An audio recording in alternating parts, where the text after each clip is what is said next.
जैसे कि आप लोगों के बहुत सारे कमेंट थे कि नेक्स्ट पार्ट लेकर आओ, तो गाइस फाइनली नेक्स्ट पार्ट लेकर आ चुके हैं। और जो है बहुत ज़्यादा एक्साइटमेंट था कि क्या होगा जब आहान एक साथ 50 में से गिफ्ट भेज दिया। और उसके बाद जो है आहान जो करने वाला है, स्टोरी में जो होने वाला है, सच में मज़ा आने वाला है। तो चलिए देखते हैं कि आखिर होने क्या वाला है स्टोरी में। और चैनल पर नए हो तो सब्सक्राइब कर देना, वीडियो को लाइक कर देना, कमेंट कर देना। एंड स्टोरी में जो चीज़ें सामने निकल के आने वाली हैं वो नेक्स्ट लेवल होंगी। मज़ा आएगा देखकर कि आखिर स्टोरी में होने क्या वाला है। जो भी चीज़ें होंगी नेक्स्ट लेवल होंगी। एंड वीडियो पसंद आए तो लाइक कर देना, चैनल को सब्सक्राइब कर देना एंड कमेंट कर देना। तो चलिए देखते हैं कि आखिर आगे क्या होने वाला। और सब्सक्राइब वही करना जो आगे की स्टोरी देखना चाहते हो, वरना सब्सक्राइब मत करना प्लीज, ठीक है। तो चलिए देख।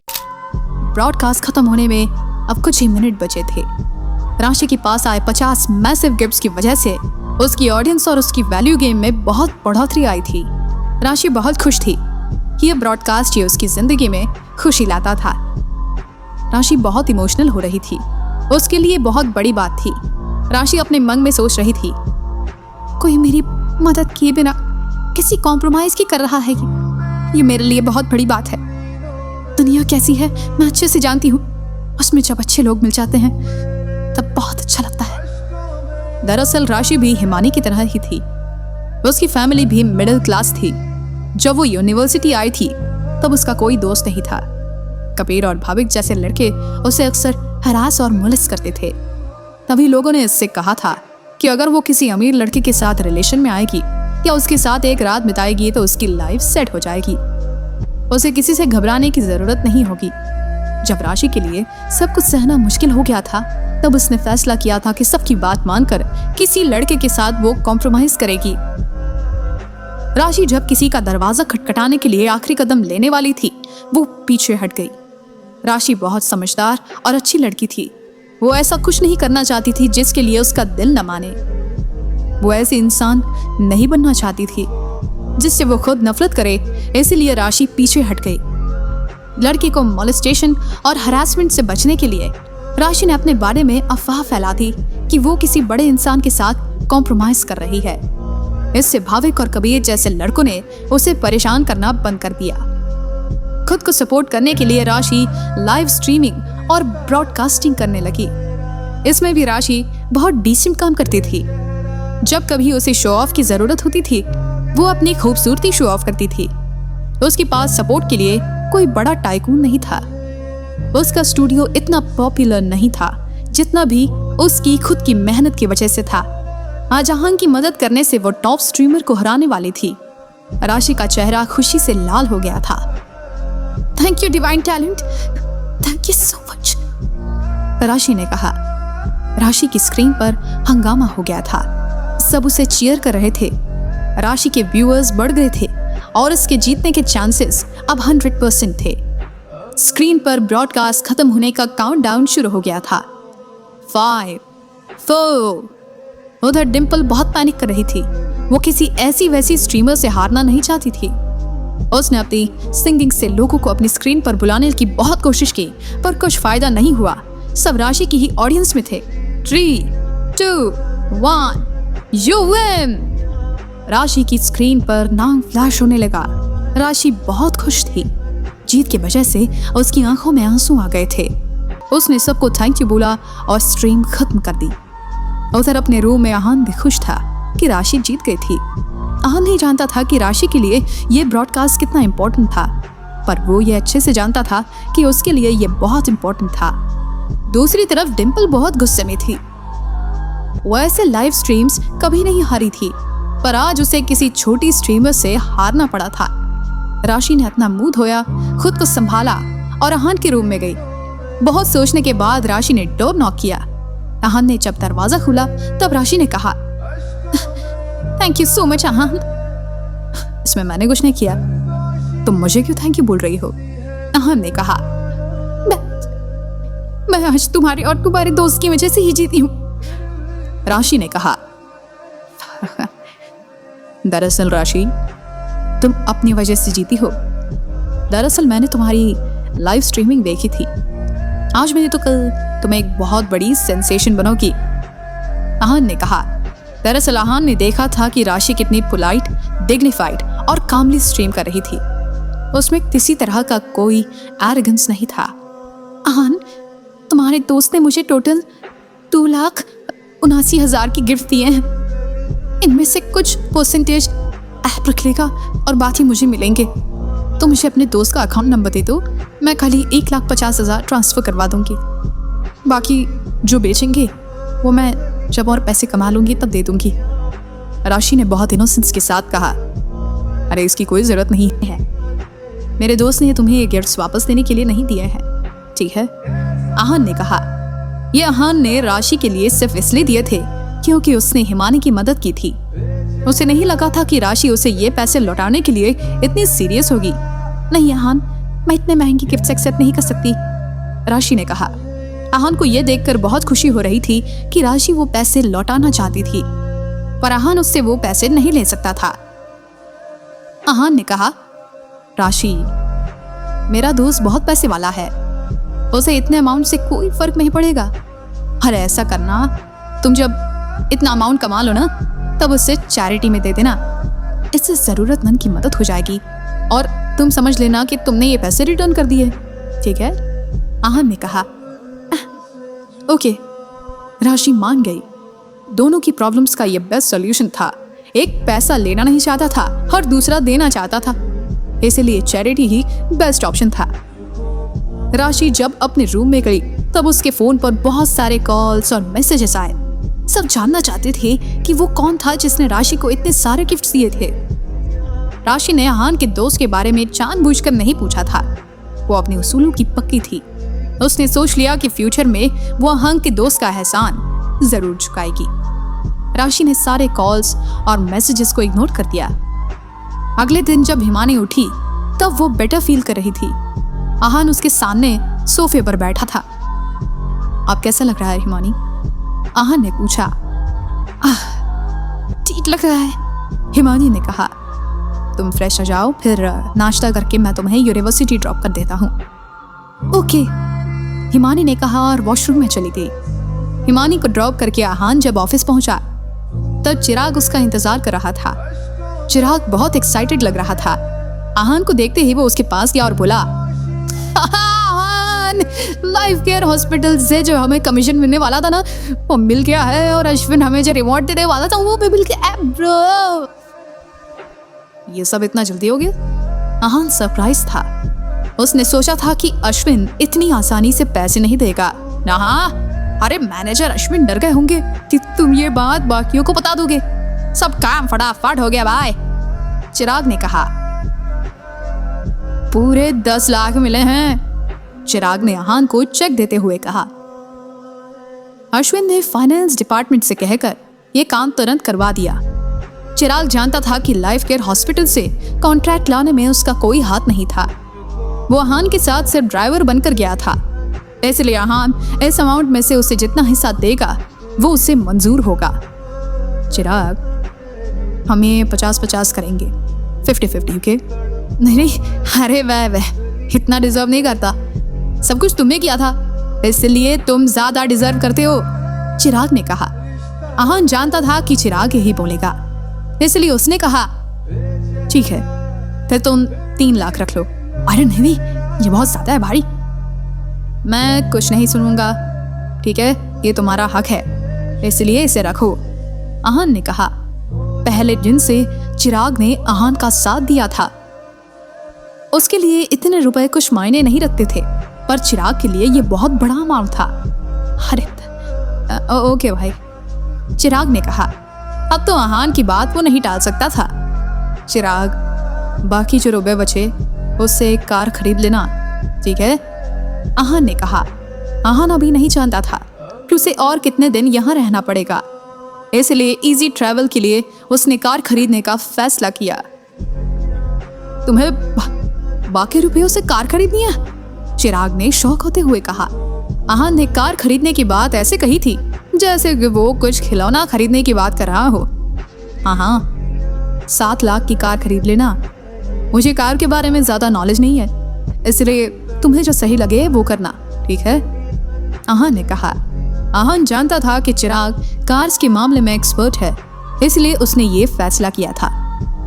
आहान, अगर सारे पैसे कार में डाल दोगे तो फिर अपने खाने पीने का और रहने का क्या करोगे? चिराग ने कहा। चिराग को पता था कि आहान मनाली में जॉब के लिए आया था और उसके पास रहने के लिए ढंग की जगह नहीं थी। उसे लग रहा था कि आहान को इन पैसों से अपने लिए रहने की जगह ढूंढनी चाहिए और अपने लिविंग स्टैंडर्ड्स बढ़ाने चाहिए। अरे उसकी चिंता मत करो, मेरे पास रहने और खाने के लिए पैसे हैं, ठीक है? आहान ने मुस्कुराते हुए कहा। आहान जानता था कि चिराग सोच रहा था कि वो बहुत समय से यहाँ रहने वाला था, पर ऐसा नहीं था। जितना जल्दी उसका काम खत्म हो जाएगा, आहान उतना जल्दी वहां से चला जाएगा। ठीक है, मैं आज ही शोरूम जाऊंगा और तुम्हारे लिए इस बजट की सबसे अच्छी कार लेकर आऊंगा, चिराग ने कहा। ठीक है, थैंक यू, आहान ने कहा और दोनों अपने काम में लग गए। बहुत जल्दी शाम हो गई। आहान आज ऑफिस से जल्दी निकलना चाहता था क्योंकि उसे हिमानी से मिलने उसकी यूनिवर्सिटी जाना था। पर तभी वहां पर कीर्ति आई और उसके सामने आकर खड़ी हो गई। पापा ने तुम्हें एक डिनर के लिए घर पर इनवाइट किया है, कीर्ति ने कहा और बिना आहान के जवाब का इंतजार किए मुंह मोड़कर चली गई। आहान को हिमानी से मिलने जाना था, पर वो विनोद की बात भी नहीं टाल सकता था, इसलिए उसके चेहरे पर थोड़ी परेशानी झलकने लगी। आहान विनोद की बात नहीं टाल सकता था। विनोद और शेखर के साथ रिलेशंस बहुत अच्छे थे उसके, और विनोद आहान का भी बहुत ख्याल रखता था। आहान ने फैसला किया कि वो विनोद के घर ही जाएगा। अपना सारा काम अपडेट करके आहान ऑफिस बिल्डिंग से बाहर निकला। इस वक्त अश्विन और कीर्ति अश्विन की पौष में बैठे थे। दोनों ने आहान को देख लिया था। आहान, तुम कहाँ जा रहे हो? अश्विन ने पूछा। अश्विन को कीर्ति ने पहले ही बता दिया था कि आहान उनके घर डिनर के लिए आने वाला था। विनोद अंकल के घर, आहान ने कहा। हम भी वहीं जा रहे हैं, बैठो गाड़ी में, मैं तुम्हें लिफ्ट दे देता हूं, अश्विन ने कहा और एक ईविल स्माइल देने लगा। पर आहान इन सब चालों में फंसने वाला नहीं था। थैंक्स बट नो थैंक्स, आहान ने कहा। आहान जानता था कि अश्विन उसका मजाक बनाने की कोशिश कर रहा था, पर आहान इन सब चालों में फंसने वाला नहीं था। अच्छा ठीक है, फिर मैं और कीर्ति वहां चले जाते हैं, तुम टैक्सी में आ जाओ, अश्विन ने कहा और कार का एक्सीलरेटर दबाकर वहां से चला गया। आहान ने टैक्सी ली और विनोद के घर की तरफ रवाना हुआ। इस वक्त विनोद के घर में खाने की बहुत अच्छी खुशबू आ रही थी। पूरी डाइनिंग टेबल स्वादिष्ट खाने से सजी हुई थी, पर किसी ने खाना शुरू नहीं किया था। सब आहान का इंतजार कर रहे थे। कीर्ति और अश्विन भी वहां पहुंच गए थे।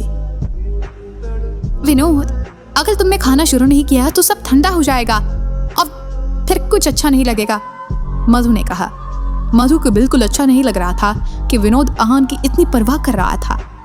उसकी डील क्रैश कर लेने की खुशी में विनोद बहुत खुश था। मधु आहान से नफरत करती थी क्योंकि उसने ओजस की और उसकी बेइज्जती की थी। नहीं, आहान को आने दो, उसके बाद ही हम खाना शुरू करेंगे। वो ट्रैफिक में फंस गया होगा। ट्रैफिक? कैसा ट्रैफिक? कीर्ति और अश्विन भी तो वहीं से आए हैं। ये लोग पहुंच गए और आहान नहीं पहुंचा। मुझे नहीं लगता वो आएगा, मधु ने कहा। मोहन, आहान हमें मिला था, हमने उसे लिफ्ट ऑफर की थी पर उसने मना कर दिया। मुझे तो लगता है कि वो डैड की रिस्पेक्ट करता ही नहीं, इसलिए वो आना ही नहीं चाहता, कीर्ति ने कहा। क्या? अश्विन, क्या कीर्ति सच कह रही है? मधु ने गुस्से में पूछा। मधु को लग रहा था कि आहान किसी और रीजन की वजह से नहीं आ पाया है, पर सच तो ये था कि वो आना ही नहीं चाहता था। हाँ आंटी, ये सच है। मैंने आहान से कहा था कि साथ चलते हैं, पर आहान ने मना कर दिया, अश्विन ने कहा।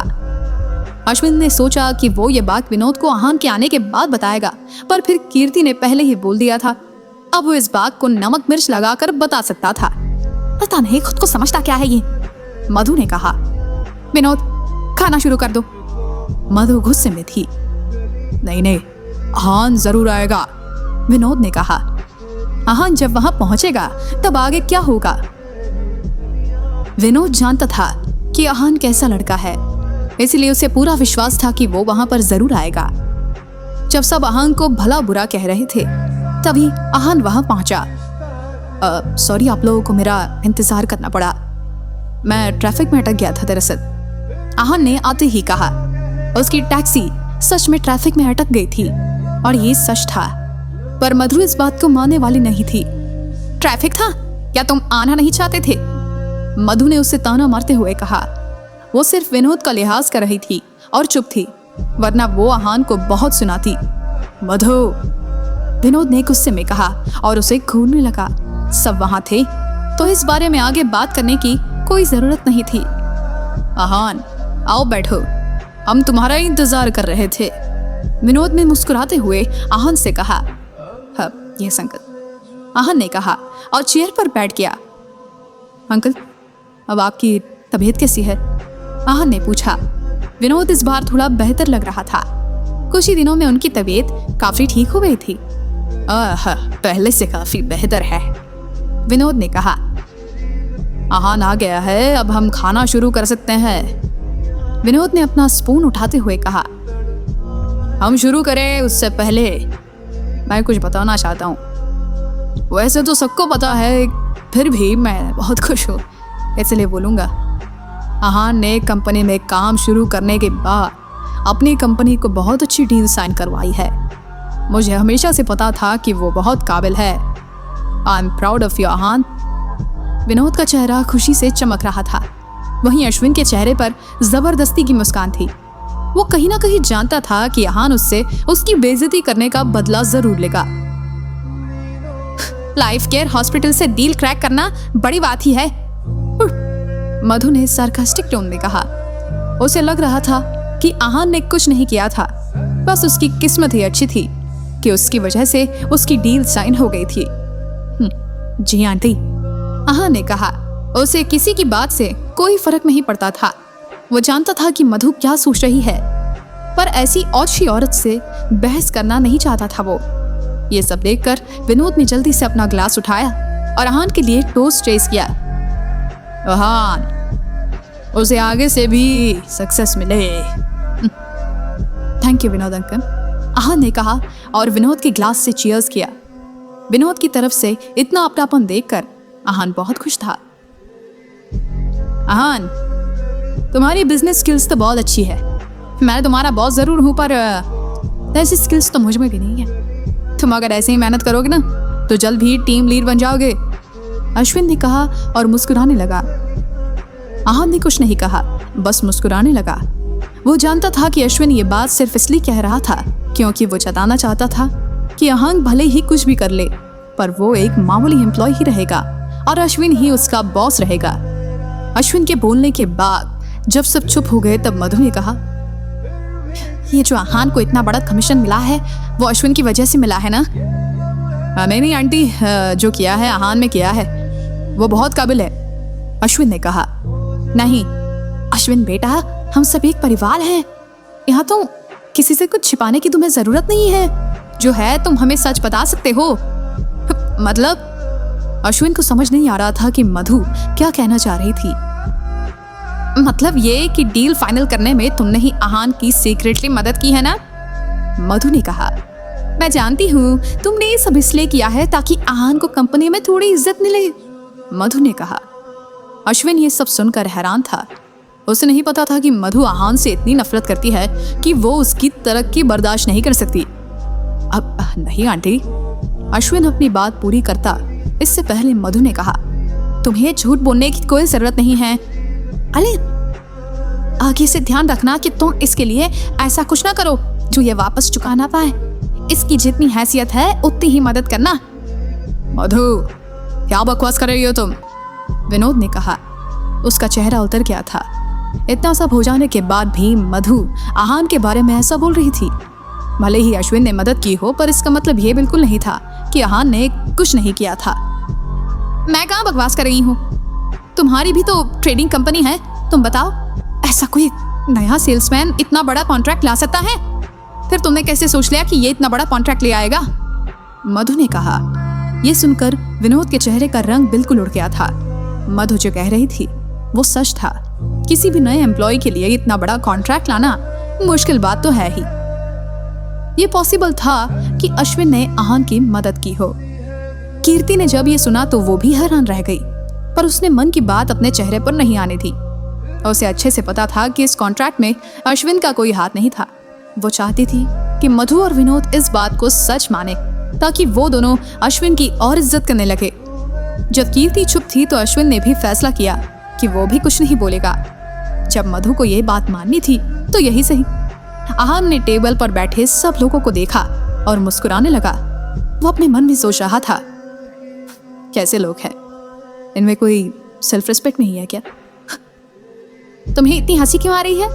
हाँ, मैं कुछ गलत बोल रही हूँ? मधु ने कहा। आहान को मुस्कुराता हुआ देखकर मधु को बिल्कुल अच्छा नहीं लग रहा था। मधु सोच रही थी कि पहले उसने किसी से मदद ली और सारा क्रेडिट खुद ले लिया। बाद में जब सच सामने आया तो बेशर्मों की तरह मुस्कुरा रहा है। नहीं आंटी, आप कुछ गलत नहीं बोल रहे, बिल्कुल सही बोल रहे हैं। हाँ, अश्विन ने ही मेरी मदद की थी, आहान ने कहा। उसका मानना था कि मधु जैसी औरत से बहस करने का कोई फायदा नहीं था। सब जानते थे कि डील किसकी वजह से फाइनल हुई थी, इसलिए उसे मधु को सफाई देने की कोई जरूरत नहीं थी। आहान की ये बात सुनकर मधु शांत हो गई, पर अश्विन की बेचैनी बढ़ गई। वो जानता था कि आहान इस बात को ऐसे ही नहीं जाने देगा। अश्विन ने तुम्हारी मदद की थी ना, फिर तुम्हें लगता है कि जो तुम्हें कमीशन के पैसे मिल रहे हैं उसके बारे में भी हमें बात कर लेनी चाहिए? मधु ने कहा। मधु का यह टॉपिक लाने का यही मकसद था। वो आहान से लाइफ केयर हॉस्पिटल की तरफ से आए हुए कमीशन के पैसे अश्विन को दिलाना चाहती थी। आहान का मुंह बन गया। वो सोचने लगा कि कहीं ऐसा तो नहीं है कि मधु चाहती है कि कमीशन के पैसे वो अश्विन को दे दे। मधु, ये तुम क्या कहना चाहती हो? अरे भले ही अश्विन ने आहान की मदद की हो, पर इसका मतलब ये तो नहीं है कि आहान ने कुछ भी नहीं किया हो, विनोद ने कहा। वो जानता था कि मधु अश्विन को अपना फ्यूचर दामाद मानती थी और सिर्फ इसके लिए उसके बारे में सोचती थी। इस वक्त वो भी अश्विन और कीर्ति के बारे में ही सोच रही थी।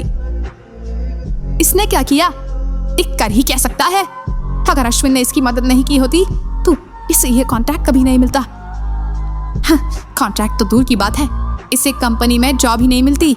सब कुछ अश्विन की वजह से हुआ है, इसलिए उस कमीशन पर तो अश्विन का हक है ना, मधु ने कहा। आंटी, आप क्या चाहती हैं? मैं अश्विन को कितने पैसे दूं? आहान ने मुस्कुराते हुए पूछा। तुम्हें कमीशन के 10 लाख मिले थे ना, तो मैं चाहती हूँ कि तुम उसमें से 8 लाख दे दो। तुम्हारा दिमाग तो खराब नहीं हो गया मधु? क्या बकवास कर रही हो? विनोद ने कहा। मैं कुछ बकवास नहीं कर रही हूँ। अरे अश्विन की वजह से इतना कमीशन मिला है, बट मैं ये किसी लायक है? मधु ने कहा।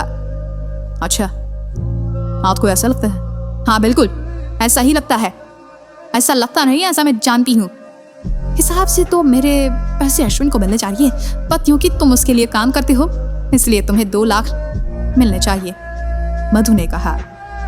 मधु, अब तुम हद पार कर रही हो। आहान बहुत काबिल और अच्छा लड़का है, उसने भी कुछ तो किया ही होगा जिससे ये कॉन्ट्रैक्ट उसे मिल गया। अरे अगर अश्विन इतना ही कैपेबल था तो फिर इतने टाइम से वो ये डील फाइनल क्यों नहीं कर पाया? विनोद ने सवाल किया। वो नहीं जानता था कि मधु आहान से इतनी नफरत क्यों करती थी। उसके लिए तो सिर्फ अश्विन ही सही था। मैंने कोई हद नहीं पार की, मैंने इसके लिए 2 लाख छोड़े है ना, इतना काफी है। मधु ने कहा। फिर उसने आहान की तरफ देखा और कहा, आहान, मैं जानती हूँ कि तुम्हें पैसे आज सुबह ही मिल गए थे, तो अपना चेक निकालो और पैसे दो। दरअसल आंटी, बात यह है, मधु ने आहान को उसकी पूरी बात नहीं करने दी और बीच में ही कहा, अब यह बात सबके सामने आ चुकी है, इसलिए मैं चाहती हूँ कि तुम पैसे सबके सामने ट्रांसफर करो।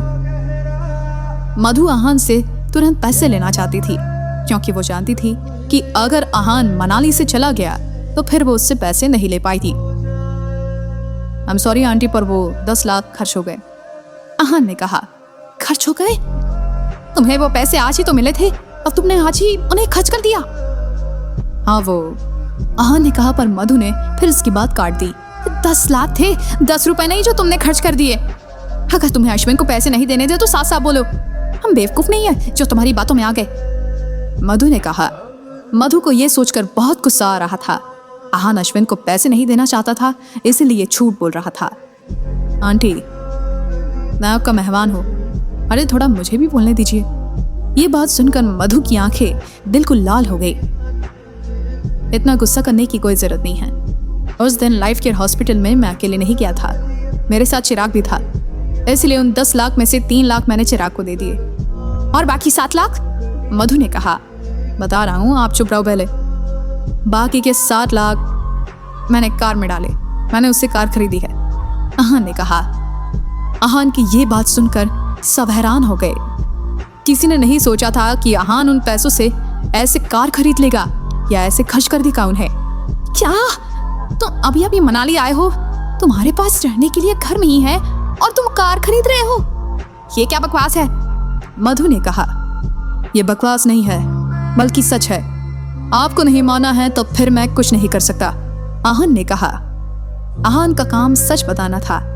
अब मधु उस पर भरोसा करे या ना करे, उससे आहान को कोई लेना देना नहीं था। आहान को इतना शांत देखकर मधु को बहुत गुस्सा आया। वो आहान पर चिल्लाने लगी, मुझे नहीं पता उन पैसों का क्या हुआ, पर अब मुझे अश्विन के हिस्से के 8 लाख चाहिए। मैं 8 लाख से 1 पैसा कम नहीं लूंगी। कुछ भी करो और पैसे लेकर आओ, वरना मैं आज तुम्हें यहाँ से जाने नहीं दूंगी। मधु बस करो, अब बहुत हो गई तुम्हारी बकवास। अरे तुम्हें तो शर्म बची भी नहीं है, विनोद ने कहा। विनोद को बहुत गुस्सा आ रहा था, उसकी आंखें बिल्कुल लाल थी। विनोद को ऐसा देखकर आहान को ये अच्छा नहीं लग रहा था। उसने विनोद को शांत करवाया। अंकल, आप गुस्सा मत कीजिए, शांत हो जाइए, ये आपकी हेल्थ के लिए अच्छा नहीं। आहान ने कहा। आहान मधु से बात नहीं करना चाहता था और उससे झगड़ा अवॉइड कर रहा था, पर जितना आहान अवॉइड कर रहा था, मधु उतना ही उसे प्रोवोक कर रही थी। अगर ऐसा ही चलता तो मधु उसके सिर पर बैठकर नाचने लगती। आहान ने खुद को शांत किया और मधु से कहा, आंटी, मैं अश्विन को वो पैसे अभी देने के लिए तैयार हूँ। ये सुनकर मधु के चेहरे पर चमक आ गई, पर अश्विन के माथे पर पसीना था। अश्विन नहीं जानता था कि आगे आहान क्या बोलेगा। आहान के चेहरे की हंसी देखकर वो इतना तो समझ गया था कि आहान उसे पैसे इतने आसानी से तो नहीं देगा। आंटी, एक बार अश्विन से तो पूछ लीजिए कि क्या वो पैसे लेगा। आहान ने अपनी पूरी बात की। अब अश्विन इस बात का क्या जवाब देगा? तुम्हारे कहने का क्या मतलब है? अश्विन तुमसे पैसे क्यों नहीं लेगा? तुम अगर उसे पैसे दोगे तो वो जरूर लेगा, मधु ने कहा। मधु नहीं जानती थी कि आहान और अश्विन के बीच ऑफिस में क्या हुआ था। उसे बस ये लग रहा था कि आहान उसे प्रोवोक कर रहा था। अश्विन, तुम्हें कुछ नहीं कहना? अगर मैं तुम्हें पैसे दे दूं तो तुम ले लोगे? आहान ने अश्विन से पूछा और हंसने लगा। आहान की ये बात सुनकर अश्विन घबराने लगा। उसने मधु की तरफ देखा और कहा, अरे आंटी, रहने दीजिए ना। वैसे भी मैंने आहान की कुछ खास मदद नहीं की थी, पैसों को अरे खास मदद नहीं की थी, आहान ने रूखी आवाज में कहा। अश्विन के माथे पर पसीना आने लगा। अश्विन समझ गया था कि आहान चाहता है कि वो सबको सच बता दे। आहान की रूखी आवाज उसके लिए वार्निंग थी कि अगर अश्विन ने सच नहीं बताया तो आहान सबको सच बता देगा। अरे क्या बात है, तुम्हारे इतने पसीने क्यों छूट रहे हैं भाई? आहान ने फिर से अश्विन से सवाल किया। अश्विन ने अपने माथे का पसीना पोंछा और गहरी सांस लेने लगा। अरे अश्विन, इतने टाइम से तुम कॉन्ट्रैक्ट साइन नहीं करवा पाए, फिर मेरी मदद करने के लिए कैसे साइन करवा लिया? अरे लाइफ केयर वाले डायरेक्ट तुमसे कांटेक्ट नहीं करना चाहते थे क्या? आहान बार बार अश्विन से सवाल करके उस पर सच बोलने का प्रेशर डाल रहा था। आंटी, दरअसल बात यह है कि मैंने आहान की कोई मदद नहीं की थी। लाइफ केयर हॉस्पिटल से हमें मिला है, वो आहान की वजह से ही मिला है कॉन्ट्रैक्ट। किसी का भी इसमें कोई लेने देना नहीं है। आखिरकार अश्विन ने खुद को संभालते हुए जो कहना था वो कह दिया। अश्विन अब पछता रहा था। उसे मधु को उसी वक्त सच बता देना चाहिए था जब उसने ये बात कही थी। उसे 8 लाख का लालच आ गया था, इसलिए वो चुप रहा। पर अब उसे ना 8 लाख मिलने वाले थे और उसकी बदनामी हुई थी वो अलग। मधु हैरान थी। अश्विन, तुम ये क्या बोल रहे हो? तुमने आहान की मदद नहीं की थी? मधु ने पूछा। नहीं आंटी, मैंने आहान की कोई मदद नहीं की थी, अश्विन ने कहा। अरे ये तुम क्या कह रहे हो? अरे तुमने ही तो कहा था ना कि तुमने उसकी मदद की थी। अब तुम कह रहे हो कि तुमने मदद नहीं की। अरे तुम्हें इससे डरने की कोई जरूरत नहीं है, मधु ने कहा। अरे आंटी, मैंने कब कहा? ये तो आपने कहा था। अश्विन इस बात से बिल्कुल मुकर गया। ये सच भी था। अश्विन ने ऐसा कुछ भी अपने मुंह से तो नहीं कहा था। उसने बस मधु की हाँ में हाँ मिलाई थी और मधु की बात को टाला नहीं था। उधर जब मधु ने आहान को ये सवाल किया तब उसने हाँ बोला था। अब ऐसा लग रहा था जैसे आहान ने ये सब मधु को परेशान करने के लिए किया था। तुम ऐसा कैसे कह सकते हो?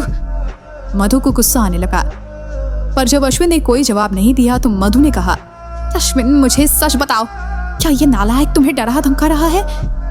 मधु नहीं चाहती थी कि उसके परिवार के सामने वो गलत साबित हो। ये सुनकर अश्विन का सर और चकराने लगा। उसे समझ नहीं आ रहा था कि मधु उसे सबके सामने ऐसे सवाल कैसे पूछ सकती है। अगर आहान उसे धमका भी रहा होता तो वो सबके सामने ये बात एक्सेप्ट कैसे करता? उसने मन में सोचा, मुझे नहीं पता था कि ये इतनी बेवकूफ है। नहीं आंटी, आहान में मुझे डराया नहीं है। जो कुछ भी किया है आहान ने किया है। मैंने पहले भी कहा था, फिर से कह रहा हूँ, किसी का भी इस कॉन्ट्रैक्ट से कोई लेना देना नहीं है आहान के अलावा, अश्विन ने कहा। यह सुनकर मधु को बहुत गुस्सा आ रहा था। अश्विन बार बार एक ही बात बोल रहा था कि उसने मदद नहीं की। ऐसे में अब आहान से पैसे मांगने का कोई मतलब नहीं था। जब अश्विन ने मान लिया था कि उसने कुछ नहीं किया तो फिर उसे कमीशन किस चीज का मिलता? ये सब देखकर विनोद ने अपनी गर्दन हिलाई। अब ये सब बातें रहने दो, खाना खाते हैं, विनोद ने कहा। मधु के साथ जो कुछ भी हुआ था वो उसकी खुद की वजह से हुआ, इसलिए वो किसी पे इल्जाम नहीं लगा सकती थी। मुझे नहीं खाना कुछ भी, मधु ने गुस्से में कहा और अपना चम्मच वहीं पर पटक कर कुछ बड़बड़ाती हुई चली गई। उसे रहे खाना तो कोई बात नहीं, हम शुरू करते हैं, विनोद ने कहा और खाना शुरू किया। विनोद के मन में इस वक्त आहान को लेकर बहुत सारे सवाल थे। ये जितना सिंपल दिखता है उतना सिंपल है नहीं। विनोद ने मन में आहान के बारे में सोचा। आहान ने कॉन्ट्रैक्ट साइन कैसे करवाया, ये बात की बात थी। इस वक्त विनोद ये नहीं समझ पा रहा था कि अश्विन जैसा घमंडी लड़का जो आहान को पसंद नहीं करता था वो उसकी साइड कैसे ले सकता है। मधु के चले जाने के बाद कीर्ति और ओजस का भी खाने में मन नहीं लग रहा था। उन्होंने थोड़ा सा खाया और फिर उठकर चले गए। अश्विन भी बिना खाना खाए वहां से चला गया। लास्ट में डाइनिंग टेबल पर आहान और विनोद ही बचे थे। दोनों धीरे धीरे खाना खा रहे थे। दोनों का मूड बाकियों से अच्छा था। विनोद आहान के काम से खुश था, वहीं आहान के पास कुछ फील करने का खास टाइम नहीं था। जब से शनाया और उसका डिवोर्स हुआ था आहान खुद को किसी न किसी तरह बिजी लगता था। आहान बस विनोद की कंपनी एंजॉय कर रहा था, इसलिए खुश था। विनोद ने आज ज्यादा वाइन पी ली थी।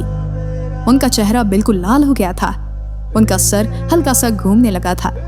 इस हालत में आहान को देखकर उन्हें सिर्फ अपने और शेखर के बिताए दिन याद आ रहे थे। विनोद ने आहान को उसके पास के बारे में सारी बातें बताई। मनाली में दोनों की जिंदगी आसान नहीं थी। दोनों को बहुत परेशानियां झेलनी पड़ी थी। ये सब बताते हुए विनोद बहुत इमोशनल हो गए। आहान उनकी बातें चुपचाप सुन रहा था और बीच बीच में मुस्कुरा रहा था। उनकी बातें सुनकर आहान को विश्वास हो गया था कि विनोद शेखर को सच में अपना भाई मानते हैं और उन्हें बहुत मिस भी करते हैं। ये सब सुनते हुए ना चाहते हुए भी आहान को शेखर का टूटा पैर याद आया। शेखर ने कहा था कि उसका पैर मनाली में टूटा था, पर इसके अलावा उन्होंने आहान को कुछ नहीं बताया था। ये सब जिसकी वजह से हुआ था उसका बैकग्राउंड बहुत पावरफुल था, इसलिए शेखर नहीं चाहता था कि आहान किसी से कोई पंगा ले। विनोद अंकल, क्या मैं आपसे कुछ पूछ सकता हूँ? आहान ने बहुत सोचने के बाद विनोद से सवाल किया। तुम शेखर की पीछे घर के टूटे पैर के बारे में जानना चाहते हो ना? विनोद ने अंदाजा लगाया। विनोद को उम्मीद थी कि आहान उससे ये सवाल जरूर पूछेगा। हाँ, आपने सही कहा, आहान ने कहा। यह सुनकर विनोद बेचैन हो गया। उनके चेहरे का एक्सप्रेशन बदल गया। उसने कुछ देर सोचने के बाद आहान की तरफ देखा और कहा, आहान, अगर मैं तुमसे कहूँ कि शेखर का पैर मैंने तोड़ा तो तुम मेरा विश्वास करोगे? ये सुनकर आहान की आंखें बड़ी हो गई थी। उसने नहीं सोचा था कि उसके सवाल का विनोद ये जवाब देगा। अजीब लगा ना सुनकर। जब आहान ने कुछ नहीं कहा तब विनोद ने कहा, हाँ, बहुत अजीब, आहान ने कहा। फिर उसने एक पॉज लिया और विनोद से पूछा, कल मुझे पूरा यकीन है कि ऐसा करने के पीछे कोई वजह या मजबूरी होगी। क्या बताएंगे कि आपने ऐसा क्यों किया? विनोद ने गहरी आंख भरी और कहा, इस बात को बहुत साल हो गए हैं, अब वजह जानना जरूरी है? विनोद ने पूछा। हाँ, मेरे लिए वजह जानना बहुत जरूरी है। मुझे जानना है कि मेरे पापा के साथ वो किसकी वजह से हुआ था।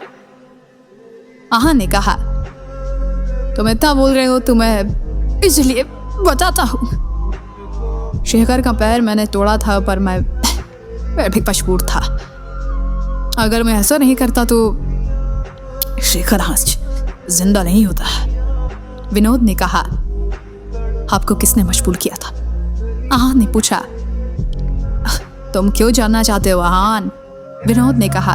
बताइए अंकल। आहान ने कहा। आहान की आवाज में जिद थी। वो इस मामले को ऐसे ही नहीं जाने दे सकता था। प्रेम आहूजा। प्रेम आहूजा? आहान सोच रहा था कि ये कौन था। अरे तुमने प्रेम आहूजा का नाम सुना नहीं होगा, पर तुमने उसके दादा का नाम जरूर सुना होगा, विनोद ने कहा। आहान सोचने लगा। आहूजा सरनेम जिसे सब जानते हैं, कहीं वो विमल आहूजा? आहान ने कहा। आहान सोच रहा था कि विनोद और शेखर ने ऐसे इंसान को कैसे ऑफेंड किया। आहान का चेहरा देखकर विनोद समझ गया था कि क्या सोच रहा है वो। उसने कहा, हम ऐसा कुछ नहीं करना चाहते थे। ऐसा क्या हुआ था अंकल जो आपको ऐसा करना पड़ा? आहान ने कहा।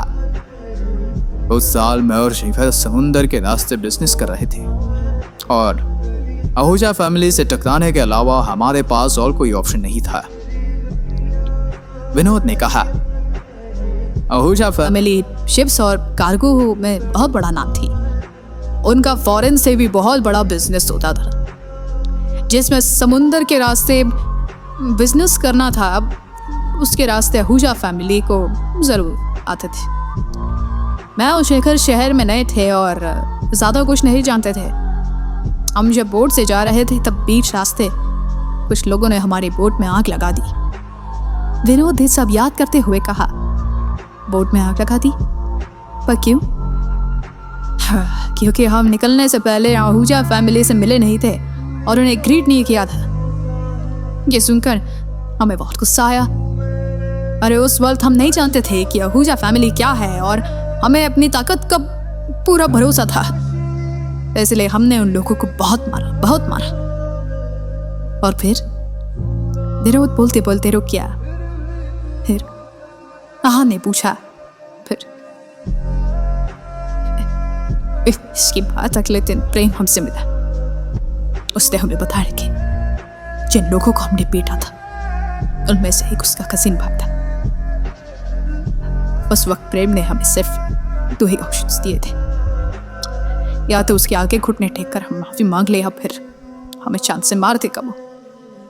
विनोद ने कहा। विनोद की बातों से साफ पता चल रहा था कि प्रेम कितना निर्दयी था। प्रेम की ये बात सुनकर मैं समझ गया था कि हमारे पास घुटने टेक कर माफी मांगने के अलावा और कोई ऑप्शन नहीं था। इसलिए मैंने घुटने टेक दिए, पर शेखर बहुत जिद्दी था, वो नहीं माना। प्रेम उसके सामने कन लेकर खड़ा था, पर फिर भी शेखर नहीं माना। लास्ट में उसे बचाने के लिए उसकी टांग तोड़ी और उसके घुटने टिकवाकर उससे माफी मंगवाई प्रेम ने। इसके बाद क्या हुआ अंकल? इसके बाद शेखर बहुत टूट गया, बिल्कुल टूट गया वो यहाँ से शिमला चला गया। कुछ वक्त बाद मुझे पता चला कि शेखर ने शादी कर ली। विनोद ने कहा। इसके आगे विनोद ने कुछ नहीं बोला। आहान समझ गया था कि इसके आगे क्या हुआ है। शेखर, जिसमें बहुत पैशन और एम्बिशन था, उसका हौसला टूट गया और उसने शादी कर ली। उसने अपना पैशन छोड़कर अपने आप को एक नई जिंदगी में ढालने के लिए तैयार कर लिया था। शेखर उस ह्यूमिलिएशन से बिल्कुल टूट गया था। ये सब जानने के बाद आहान समझ गया था कि विनोद उसकी इतनी परवाह क्यों करता था। उस वक्त जो भी हुआ था उसके लिए विनोद अपने आप को जिम्मेदार मान रहा था। उसके मन में बहुत गिल्ट था। आहान, मैं जानता हूं कि तुम रिश्तों की बहुत कदर करते हो, वरना शेखर शनाया के लिए तो मैं नहीं चुनता। पर जो भी हुआ उसे बहुत साल हो गए। उसके बाद मैंने और शेखर ने एक अच्छी जिंदगी बिताई है, इसलिए मैं चाहूंगा कि तुम आहूजा फैमिली के मैटर में ना पड़ो। प्रेम आहूजा बहुत बड़ा नाम है, उससे पंगा मत लेना। विनोद ने आहान को वार्न किया। अंकल आप चिंता मत कीजिए, मैं ऐसा कुछ नहीं करूंगा जिससे कि मैं प्रॉब्लम में फंस जाऊं। आहान ने कहा। आहान समझ गया था कि आहूजा फैमिली बहुत बड़ा नाम है। इस वक्त आहान रायज़ादा फैमिली के कोई भी रिसोर्सेस यूज नहीं कर सकता था और रायज़ादा फैमिली भी उसके पीछे पड़ी हुई थी, इसलिए अभी आहान कुछ भी ऐसा वैसा नहीं करना चाहता था। डिनर करने के बाद आहान विनोद के घर से चला गया। वो जैसे ही बाहर आया उसे टैक्सी नजर आई। कहाँ जाना है भैया? ड्राइवर ने पूछा। पैराडाइज होम, आहान ने कहा और टैक्सी में बैठ गया। इसके बाद आहान ने अंगड़ाई ली और अपनी आंखें बंद कर ली। 10 मिनट बाद अचानक से आहान की आंखें खुली। उसने जब खिड़की से बाहर देखा तो वो रास्ता पैराडाइज होम का नहीं था। वहां ना कोई स्ट्रीट लाइट थी और ना ही कोई इंसान। आहान समझ गया कि कुछ तो गड़बड़ है। नींद पूरी हो गई तुम्हारी? ड्राइवर ने पूछा। वो लगातार आहान को ही देख रहा था। हाँ, आहान ने कैजुअली कहा। तुम्हें डर नहीं लग रहा? ड्राइवर ने पूछा। ड्राइवर ने आहान को यह सवाल क्यों पूछा? तुम्हें डर नहीं लग रहा? ड्राइवर ने पूछा। आहान एक सुनसान रोड पर था जहां कोई इंसान नहीं था और ना ही लाइट थी, फिर भी वो रिलैक्स था। ये देखकर ड्राइवर को बहुत अजीब लग रहा था। डर किस बात का? मुझे डर नहीं लग रहा। डरना तो तुम्हें चाहिए, आहान ने कहा। मुझे डरना चाहिए? ड्राइवर को ये बात सुनकर हंसी आने लगी। उसने सोचा कि आहान पागल हो गया है क्या? हमें और कितना वक्त लगेगा होटल पहुंचने में? अरे तुम ये क्या पूछ रहे हो? मरने की बहुत जल्दी है क्या तुम्हें? ड्राइवर ने कहा। मैं मरूंगा? तुम बहुत ज्यादा सोच रहे हो। मुझे रूम पहुंचकर नहाना है और फिर सोना है। मैं बहुत थक गया हूं यार, आहान ने कहा।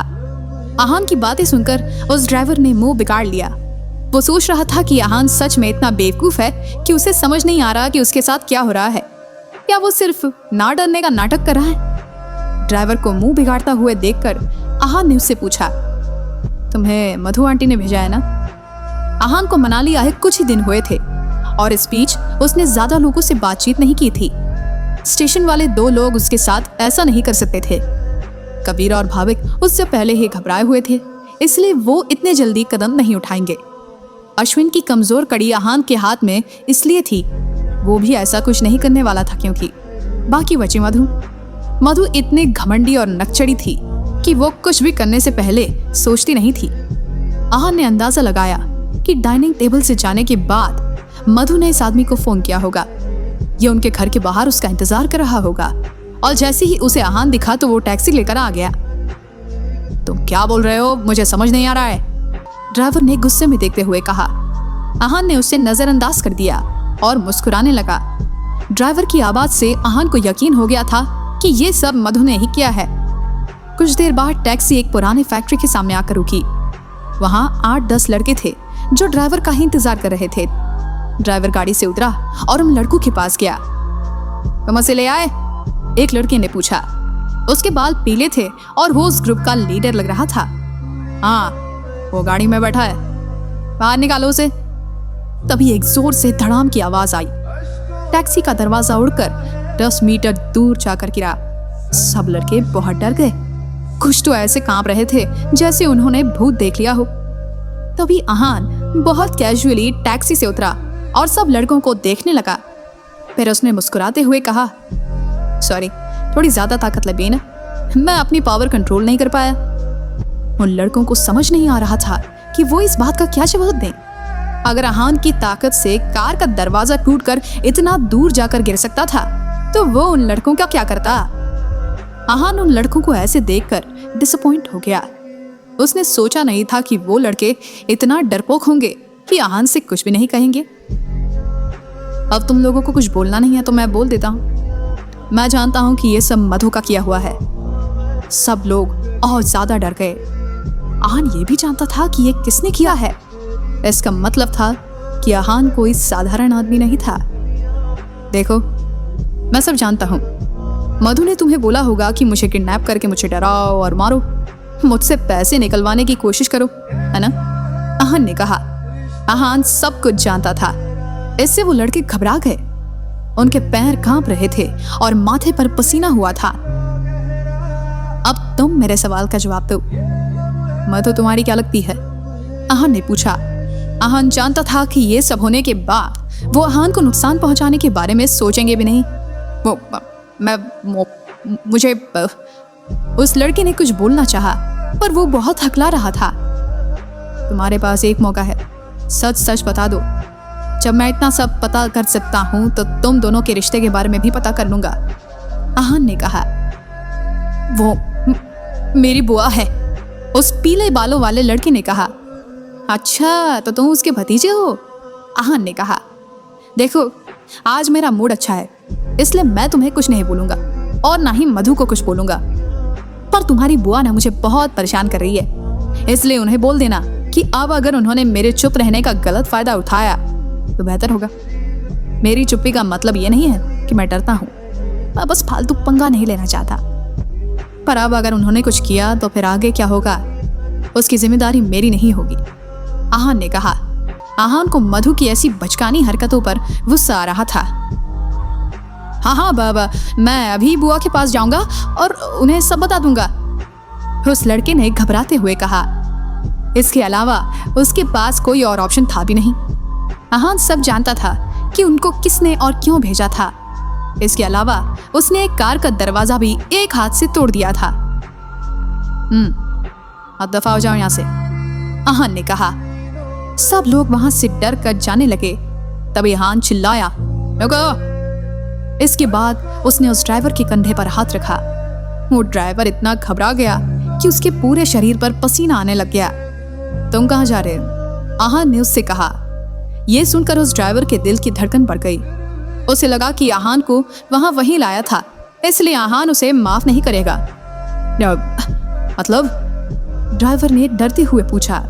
अरे ऐसे डरो मत, मैं सिर्फ ये पूछ रहा हूँ कि मुझे होटल कौन छोड़ेगा? यहाँ से होटल तो दूर होगा ना। तुम क्या चाहते हो कि मैं पैदल चलकर होटल पहुंचूं?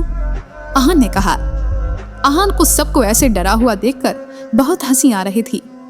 इसके बाद वो ड्राइवर चुपचाप टैक्सी में बैठा और आहान को उसके होटल ड्रॉप कर दिया।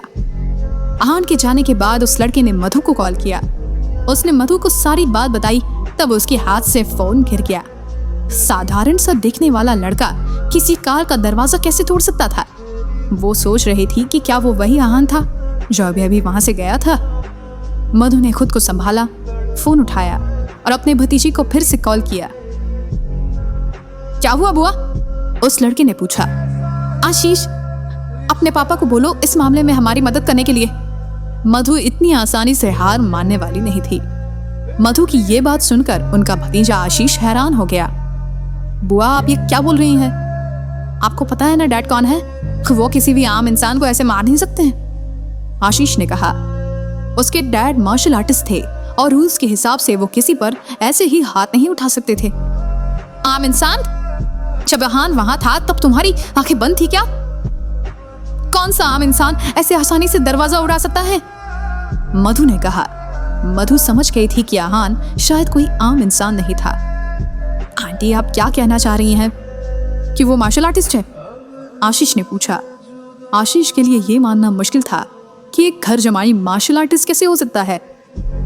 ये तो हमें तब पता चलेगा जब तुम्हारे पापा हमारी मदद करेंगे और उस लड़के को सबक सिखाएंगे, मधु ने कहा।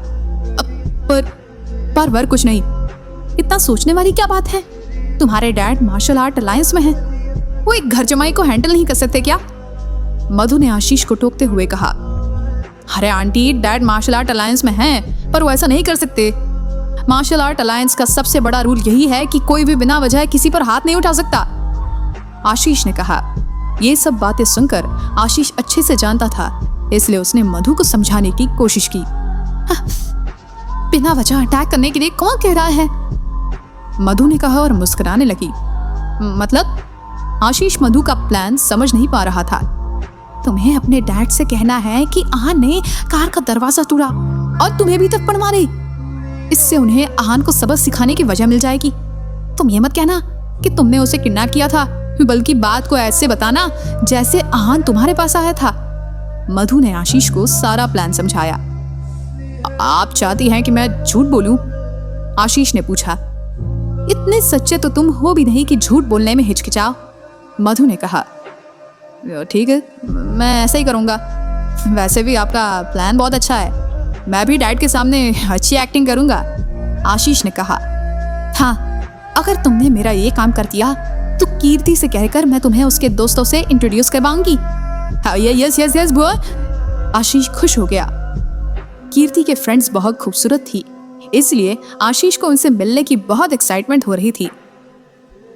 उधर भाविक और कबीर भी आहान की आइडेंटिटी को लेकर परेशान थे।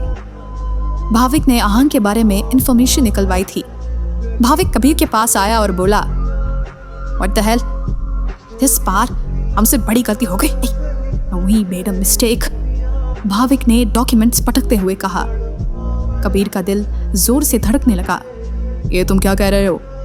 ऐसा नहीं हो सकता, उस लड़के का कुछ तो बैकग्राउंड है। कबीर ने कहा, हाँ है ना, अरे वो एक घर जमाई है।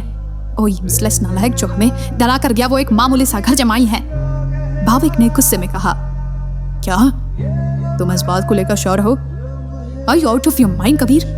अरे मैंने 3 पर्सनल डिटेक्टिव से ये काम करवाया है और सबका यही कहना है कि वो एक घर जमाई है।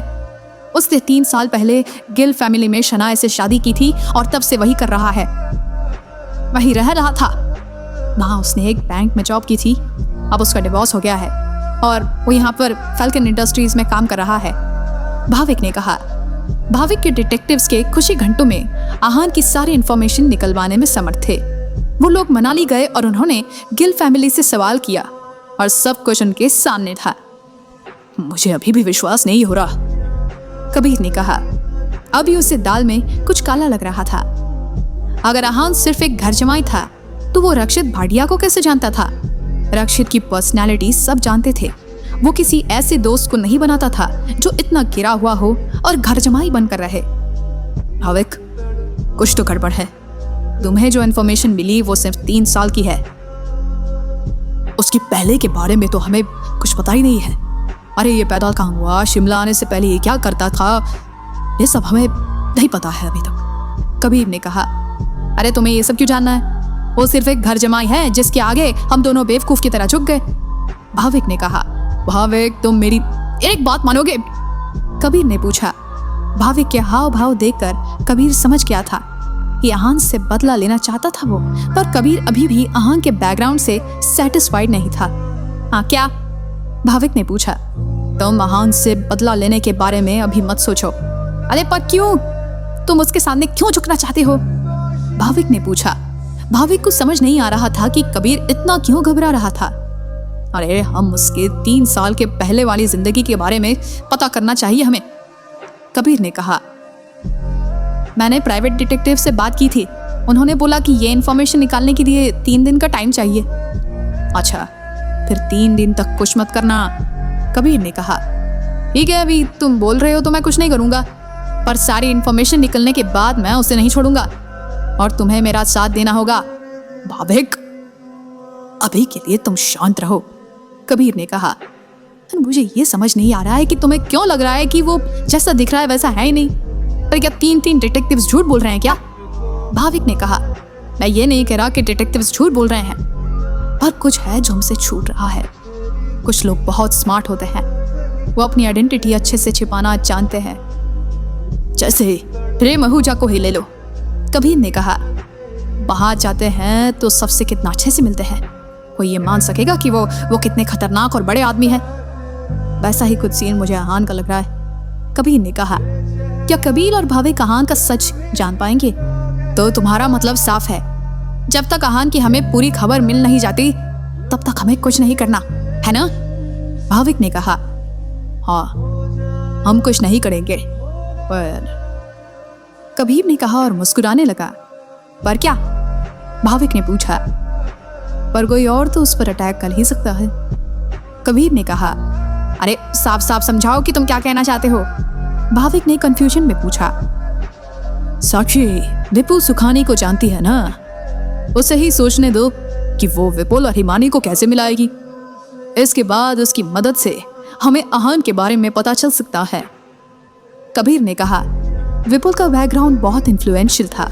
उसका एटीट्यूड और तेवर उससे भी ज्यादा खतरनाक था। वो टिपिकल अमीर बाप की बिगड़ी हुई औलाद था। अगर वो एक बार हिमानी को देख लेगा तो फिर वो उसे पाना चाहेगा। इससे आहान को भाविक और कबीर पर शक नहीं होगा, क्योंकि उनका विपुल से कोई लेना देना नहीं था। ये तो बहुत अच्छा आइडिया है। वैसे भी हिमानी इतनी सुंदर है कि एक बार विपुल ने उसे देख लिया तो फिर वो उसके पीछे पड़ जाएगा। भाविक ने खुश होते हुए कहा, हाँ, और अगर आहान सच में कोई बहुत पावरफुल हुआ तो वो हिमानी के साथ ऐसा कुछ नहीं होने देगा, और कहीं ना कहीं हमें ये पता लगवा ही देगा कि विपुल को उकसाने में हमारा हाथ है। कबीर ने कहा, सही प्लान है। भाविक और कबीर सोच रहे थे कि आहान को कोई अंदाजा नहीं है कि वो दोनों उसकी इन्वेस्टिगेशन करवा रहे थे, जबकि सच ये था कि जैसे ही भाविक के इन्वेस्टिगेटर्स शिमला पहुंचे थे, विकी और सनी उन्हें पहचान गए थे। सनी ने तुरंत आहान को कॉल किया और कहा, यंग मास्टर, किसी ने आपके बारे में इन्वेस्टिगेट करवाने के लिए प्राइवेट इन्वेस्टिगेटर को भेजा है। अच्छा, वो लोग वहां पहुंच गए? आहान ने कहा। आहान जानता था कि उसने कुछ ही दिनों में बहुत लोगों को ऑफेंड किया था। वो जानता था कि इन्वेस्टिगेशन के लिए भेजे जाने वाले लोग कबीर और भाविक के ही होंगे। उसने पहले ही सब सेट कर दिया था। कोई कितना भी कोशिश कर लेता, आहान के सच के बारे में नहीं जान सकता था। उन्हें सिर्फ आहान के 3 साल की जिंदगी के बारे में पता चल सकता था। यंग मास्टर, वहां पर सब कुछ ठीक है ना? आपकी मेरे विकी भाई या रॉकी भाई की जरूरत है तो हम आए? सनी ने पूछा। नहीं, उसकी कोई जरूरत नहीं है। मैं यहाँ सब कुछ संभाल लूंगा। तुम लोग शिमला को संभालो। जब सही वक्त आएगा तो मैं तुम्हें बताऊंगा कि तुम्हें क्या करना है, आहान ने कहा। शिमला आहान का बेस था। वो अपने सारे काम वहीं से करता था, इसलिए आहान शिमला को और वहां के उसके कनेक्शंस को कुछ नहीं होने दे सकता था। ओके यंग मास्टर, आपको किसी भी चीज की जरूरत हो तो हम बस एक फोन कॉल दूर हैं, सनी ने कहा। आहान ने कहा और फोन रख दिया। विकी, सनी और रॉकी ऐसे लोग थे जिन पर आहान बहुत भरोसा करता था। वो अपने किसी भी काम के लिए उन पर डिपेंड कर सकता था। वहीं वो तीनों भी आहान के ऑर्डर की रिस्पेक्ट करते थे और उसकी हर बात मानते थे। अगली सुबह जब अपने टाइम पर आहान ऑफिस पहुंचा, और जब वो वहां पहुंचा तब उसने देखा कि एक लड़का सफेद सूट में गार्ड से बहस कर रहा था। अरे तुम लोग हो कौन मेरे सामने? तुम अच्छे से जानते हो कि मैं कौन हूँ, फिर भी मुझे रोक रहे हो? अपनी जिंदगी से मन भर गया है क्या तुम लोगों का? वो लड़का उन गार्ड से बदतमीजी कर रहा था और उन्हें गाली दे रहा था, पर फिर भी वो गार्ड्स कुछ नहीं बोल रहे थे, उसकी बातें सुन रहे थे। उनके चेहरे पर एक पोलाइट सी मुस्कान थी। अरे विपुल सर, इसमें हम कुछ नहीं कर सकते। सीईओ मैडम ने किसी को भी बिना आईडी के एंट्री देने से मना किया है। आपके पास आईडी नहीं है, इसलिए हम आपको अंदर जाने नहीं दे सकते, सिक्योरिटी गार्ड ने कहा। वो लड़का कोई और नहीं बल्कि फैल्कन इंडस्ट्री के चेयरमैन का बेटा विपुल सुखानी था। बकवास, सब बकवास। मैं इस कंपनी का अलग चेयरमैन हूँ। मुझे आईडी की कोई जरूरत नहीं है। ये कंपनी मेरे डैड की है। अरे मैं जब चाहूँ यहाँ आ सकता हूँ। तुम लोग मुझे रोकने वाले होते कौन हो? विपुल ने चिल्लाते हुए कहा। विपुल सर, हम तो बस सीईओ मैडम का ऑर्डर मान रहे हैं, सिक्योरिटी गार्ड ने कहा। अरे शट अप, विपुल ने कहा और गार्ड्स को धक्का दे दिया। इस पर भी उन्होंने कुछ रिएक्ट नहीं किया, बस एक दूसरे को देखने लगे। उनके सामने जो खड़ा था वो अगला चेयरमैन था और शनाया एक सीईओ थी। भले ही विपुल के पास आईडी कार्ड नहीं था, पर वो शनाया की पोजीशन से बहुत ऊपर था। अगर वो शनाया की बात मानकर विपुल को रोकने की कोशिश करते तो आगे प्रॉब्लम उन्हें ही होती। उनकी आंखों में लाचारी थी। आखिरकार उन्होंने विपुल को अंदर जाने दिया। जब विपुल अंदर गया तब उसके सामने एक लड़की फॉर्मल शर्ट और स्कर्ट पहने हुए हील बजाते हुए विपुल के सामने आ गई। वो शनाया की सेक्रेटरी पूजा थी। विपुल सर, आज आप यहाँ कैसे? पूजा ने पूछा। इतनी भोली क्यों बन रही हो? हैं? क्या तुम्हें पता नहीं है कि मैं यहाँ क्यों आ सकता हूँ? विपुल ने पूजा को घूरते हुए कहा। ये आप क्या कह रहे हैं? मैं कोई अंतर्यामी तो हूँ नहीं जो मुझे पता होगा कि आप क्या सोच रहे हैं। पूजा ने कहा। हाँ ठीक है, आप प्रिटेंड करना बंद करो। मैंने तुमसे कल ही बात की थी ना कि मैं शनाया से मिलने आ रहा हूँ। कल शाम को बात हुई और आज सुबह तुम भूल भी गई। विपुल ने कहा। कल कोई बात नहीं, तुम इतनी अमेजिंग हो इसलिए मैं तुम्हें फिर से फेस टू फेस बता सकता हूँ। मैं यहाँ शनाया से मिलने आया हूँ, विपुल ने फ्लर्ट करते हुए कहा। पूजा को विपुल के ऐसे बर्ताव से बहुत अनकंफर्टेबल फील हो रहा था। पूजा को विपुल कुछ खास पसंद नहीं था और जिस तरह वो शनाया के बारे में बात करता था उससे पूजा और ज्यादा डिस्गस्ट हो जाती थी। पर उसने अपने चेहरे पर ऐसा कोई एक्सप्रेशन आने नहीं दिया। उसने अपने चेहरे पर मुस्कुराहट को बनाए रखा और कहा, अगर ऐसा है तो आपका यहाँ आना वेस्ट है। शनाया मैम आज ऑफिस आई ही नहीं है, ऑफिस में है ही नहीं वो। ऑफिस में नहीं है तो फिर कहाँ गई है वो? विपुल ने पूछा। पूजा जानती थी कि विपुल इससे बहुत सारे सवाल करेगा, इसलिए वो जवाब के साथ तैयार थी। वो कंपनी की तरफ से मीटिंग के लिए दिल्ली गई हैं, पूजा ने कहा। ये सुनकर विपुल ने पूजा को थप्पड़ मारा। पूजा के गाल पर विपुल का हाथ छप गया था। तुम्हें लगता है कि तुम मुझसे झूठ बोल सकती हो? अरे मैं बेवकूफ नजर आता हूँ क्या? विपुल ने गुस्से में कहा। मैं झूठ नहीं बोल रही, पूजा ने सफाई देते हुए कहा। इतने में विपुल ने उसे एक और थप्पड़ मारा। इस बार पूजा की आंखों में से आंसू आ गए। उसके सब कलीग्स उसे ही देख रहे थे। आहन भी वही था और ये सब देख रहा था। इस वक्त उसे कुछ भी बोलना सही नहीं लग रहा था, पर विपुल का एरोगेंस देखकर उसे बहुत गुस्सा आ रहा था। मेरे डैड इस कंपनी के चेयरमैन है और उन्होंने मुझे बताया है कि अभी कुछ दिनों तक कोई मीटिंग नहीं है, तो फिर शनाया कौन सी मीटिंग में गई है? और तुम तो शनाया की सेक्रेटरी हो ना, फिर तुम यहाँ क्या कर रही हो? तुम्हें तो उसके साथ होना चाहिए, विपुल ने गुस्से में पूजा से कहा। कंपनी मीटिंग्स के बारे में जानना विपुल के लिए बिल्कुल मुश्किल नहीं था। प्रशांत उसे ये सब बता देता था। विपुल की बातें सुनकर पूजा का चेहरा फीका पड़ गया। विपुल आज सारी इंफॉर्मेशन लेकर आया था। पिछली बार जब वो आया था तभी शनाया ने बहाना बनाकर उसे भगा दिया था, पर इस बार ऐसा कुछ होना पूजा को मुश्किल लग रहा था।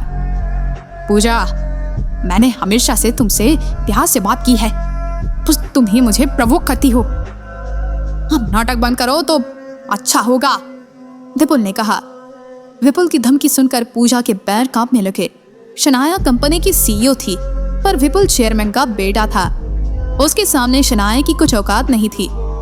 जब पूजा ने कुछ नहीं कहा तब विपुल ने फिर से कहा, पूजा, तुम कंपनी की सीईओ की सेक्रेटरी हो, सीईओ नहीं। तुमसे डील करने के मेरे पास बहुत सारे तरीके हैं, इसलिए अपनी औकात में रहो तो बेटर होगा। विपुल सर, मुझे एक बात समझ नहीं आ रही, आपको तो कोई भी लड़की मिल सकती है, फिर आप शनाया मैडम के पीछे क्यों पड़े हुए हैं? पूजा ने कहा। विपुल का बैकग्राउंड जैसा था उस हिसाब से कोई भी लड़की उसे आसानी से मिल सकती थी। वो करोड़ों की संपत्ति का मालिक था, पर फिर भी उसके दिमाग पे बस शनाया ही थी। शनाया के पीछे विपुल हंसने लगा। वो डिवोर्सी मेरे लायक है भी नहीं, मुझे कौन सा उससे शादी करनी है, विपुल ने कहा। विपुल बस शनाया की खूबसूरती का कायल था। वो उसके साथ सिर्फ टाइम पास करना चाहता था और उसकी बॉडी चाहता था, बाकी उसे शनाया से कोई लेना देना नहीं था। मेरा नाम विपुल सुखानी है, मैं किसी डिवोर्सी से शादी नहीं करने वाला, ना ही उसके प्यार में पागल हूं, विपुल ने कहा। ऑफिस में किसी को पता नहीं था कि शनाया का डिवोर्स हो चुका था। सब आपस में कानाफूसी करने लगे। ये खबर ऐसी थी जो आग की तरह पूरे ऑफिस में फैलने वाली थी। इससे शनाया की रेपुटेशन पर बहुत बुरा असर पड़ने वाला था। पूजा ने इस सिचुएशन को हैंडल करने का फैसला किया। ये आपसे किसने कहा कि शनाया मैडम डिवोर्सी है? ये सब बकवास है। अगर ऐसा है तो फिर इसके बारे में मुझे कैसे नहीं पता? पूजा ने कहा। पूजा ऐसे ही शनाया के बारे में कोई बात फैलने नहीं दे सकती थी। तुम्हें नहीं पता? अरे ये तो काफी इंटरेस्टिंग बात है, तुम तो हमेशा उसके साथ रहती हो ना, विपुल ने कहा। कुछ सवाल करने से ही पता चल जाता है कि कौन शादीशुदा है और कौन डिवोर्सी, विपुल ने कहा। ये बात आपको कैसे पता? पूजा ने पूछा। शनाया ने जिस दिन इस शहर में कदम रखा था मुझे उसी दिन पता चल गया था, विपुल ने कहा। और मुझे ये भी बताया कि उसका पति घर जमाई है, उनकी शादी 3 साल से रही है और उसके पति ने आज तक शनाया को छुआ भी नहीं था। इसका मतलब तो तुम समझती हो ना, विपुल ने कहा। विपुल के कहने का मतलब साफ था कि शनाया और उसके पति के बीच ऐसा कोई संबंध नहीं था और शनाया अब भी वर्जिन थी। विपुल ये सब चिल्ला चिल्ला कर कह रहा था। वो शनाया की रेपुटेशन बर्बाद करना चाहता था ताकि शनाया उसकी बात मान ले। ये सारी बातें सुनकर सारे एम्प्लॉयज हैरान रह गए। आहान ने अंदाजा लगा लिया था कि अब सब लोग शनाया के बारे में कमेंट्स करना शुरू कर देंगे और ऐसा ही हुआ। शनाया मैडम का डिवोर्स हुआ है, ये बात किसी को पता नहीं भी। उनकी शादी एक जमाई से हुई थी, कर जमाई से क्या उम्मीद रख सकता है कोई। इसके अलावा उन दोनों के बीच कोई भी इंटीमेट रिलेशन नहीं था, मतलब उनका पति उनसे प्यार भी नहीं करता था। हाँ, मुझे लगता है कि शनाया मैडम अपने पति से किसी भी तरह से खुश नहीं थी, इसलिए उन्होंने डिवोर्स ले लिया। जब देखो तब शनाया मैडम का मूड खराब ही रहता है। अब समझ आया क्यों। अरे जब पति नाकारान निकले तो उसे डिवोर्स ही देना बेहतर है। और फिर शनाया मैडम का तो क्या कहना, मैंने उन्हें कभी हंसते हुए नहीं देखा। पूरा ऑफिस अलग अलग तरह की बातें कर रहा था। ये सब देखकर पूजा के चेहरे का एक्सप्रेशन बदल गया था और विपुल मुस्कुरा रहा था। विपुल अपने काम में सक्सेसफुल हो गया था। उसने जो सोचकर ये सब बातें बोली थी वो ही हो रहा था। उधर आहान ये सारी बातें सुनकर बहुत गुस्सा हो रहा था। उसने किसी तरह अपने गुस्से को दबाया हुआ था। पूजा, अब तुम मुझे बताओगी कि तुम्हारे सीईओ मैडम शनाया कहाँ है? विपुल ने उसका मजाक उड़ाते हुए कहा। शनाया की रेपुटेशन कैसी भी हो, उसे कोई फर्क नहीं पड़ने वाला था। उसे बस शनाया की बॉडी चाहिए थी, शनाया नहीं। विपुल सर, पूजा ने कुछ बोलना चाहा। अभी भी नहीं बताना, मुझे शनाया के बारे में कुछ और भी बातें बताएं। वो भी बताओ, विपुल ने धमकी दी। नहीं नहीं, चलिए। पूजा के पास अब इसके अलावा और कोई ऑप्शन नहीं था। वो ऐसे शनाया की इज्जत उछलने नहीं दे सकती थी। किसे पता था कि विपुल क्या बोल दे जिससे शनाया के करियर पर बुरा असर पड़े। इसके बाद पूजा और विपुल लिफ्ट की तरफ गए। शनाया का केबिन टॉप फ्लोर पर था। आहान भी उन दोनों के पीछे गया। अब आहान विपुल के साथ क्या करेगा?